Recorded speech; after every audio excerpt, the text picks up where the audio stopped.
Hello guys, it's Max here from Daily Market Movements. Welcome to another episode where today we're going to be analysing the three major US indexes. Just before I start today's video, anyone who's interested in joining my Signal team, what does that mean? It means joining and copying my personal trades that I post and take on my own portfolio/platform, then make sure you visit my website dailymarketmovements.com. The website link is in the description of today's YouTube video. Just scroll down, click on my link and it'll bring you to this website, and then once on this website scroll down again and click subscribe under the monthly subscription, where you can receive my daily market research and trades from a very small fee of $29.99.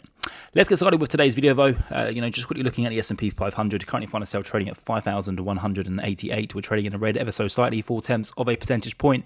We did briefly go and test this second trend line, but we have found buyers there. That's I think that's the key as we go into tomorrow's very important CPI reading. Now, I just wanted to quickly touch base with regards to the CPI inflation report. Tomorrow we're going to get two numbers. We're going to get the headline and then we're going to get the core.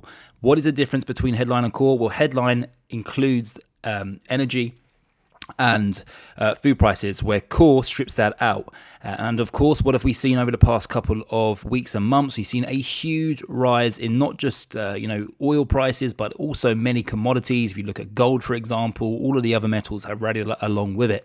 So the commodity market is on fire, and that unfortunately is inflationary. So the core number is what I'm looking at and focusing on, because that's the number where I feel like the Fed's going to be more focused on. And I think that the core has a very good chance of coming in lower than expected because of, again, the two sectors that have contributed the most to the high inflation is used car prices and shelters. And I think used car prices have fallen significantly. Well, we kind of know that from data that we got last week. So I do feel like these indices can rally to new all-time highs going into tomorrow's trading session. I'd be a buyer on this dip. And even if we were to dip tomorrow, as soon as the news come out, I would still be a buyer, because don't forget, team, there's $6.1 trillion still sat on the sideline. Moving over to the Nasdaq100, similar to the S&P 500, we're trading down 0.2% of a percentage point today. We're starting to find a bid here. People's coming back in, buying some of these beaten up tech names.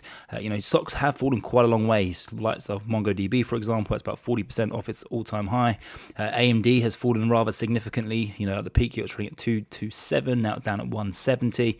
The likes of even Nvidia, really, Nvidia in terms of a percentage perspective of its all-time high is trading down around 13%. So this offers some fantastic opportunities. Super microcomputer, if we just quickly look at that from a percentage perspective, that's down around 30% as well. So there are starting we are starting to see some good, good trades, good trading opportunities, I should say, that are starting to appear in the market, and that's evident that people are starting to nibble here with the Nasdaq100 actually outperforming the S&P 500 today. Then finally, just moving over to the DowJones30, Dow trading down 0.47 percentage points. Again, there's support here. We backtested this second trend line, and I do expect us to find support. Currently trading on a 50-day EMA, so I'll look for buyers there. Just quickly looking over to the dollar. Dollar's having a positive day. Maybe that's what's causing some headwinds in the equity market, but I think it's more so just because we're on the eve of that very important inflation report, and I feel like a lot more will be clarified as we go into tomorrow's trading session and we do get those CPI inflation reports.